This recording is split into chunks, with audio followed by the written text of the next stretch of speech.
Hi, my name is Sydney Gill, and I'm going to present my PowerPoint on leadership and professional development. To be more specific, high quality connections. The outcome I was trying to achieve was successful. I started with this experiment with my roommate. I offered mutual regard, trust, and active engagement. I started with a problem that relates to her mental health. She is coming from a traumatic past such as I. So I was able to relate to her because of that. This gave me mutual respect because, again, I've been through similar experiences. I enabled trust by telling my story to her, so if she was scared to share her story, she was able to trust me to speak her truth. When she was able to share her story, I was actively engaged to consider any questions and answer them. I gave her an educated opinion, and to show importance of what she was speaking about, I was very, again, engaged. My plan was to offer some advice and urging her to start therapy. With us having high quality connections, I was able to give her the opportunity to speak to someone with an outside perspective. But this also can have someone to relate to her story so she feels more at ease. I chose to conduct this experiment on her because I'm currently helping her get on her feet, and I wish I would have had somebody to kind of guide me, and so I want to be that person for her. I measured success by how open she was with me based on the high quality connections. When we ended up making a game plan, such as getting government help and looking for a therapist, this shows me the difference of success throughout the whole conversation.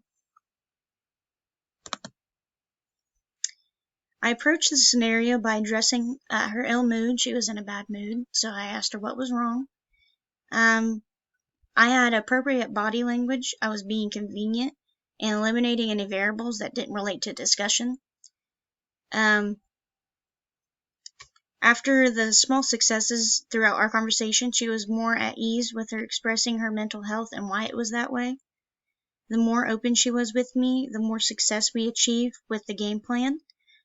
I observed nail biting, little to no eye contact, and her body language was reserved at the beginning of the conversation. Once we started our game plan at the end of the conversation, she had more opportunity feelings. She felt rewarded in speaking her truth, and more open body language with more eye contact. The surprise I had was the amount of cooperation, respect, and how quickly she was able to open up to me. I was feeling kind of unsure of the results after the conversation.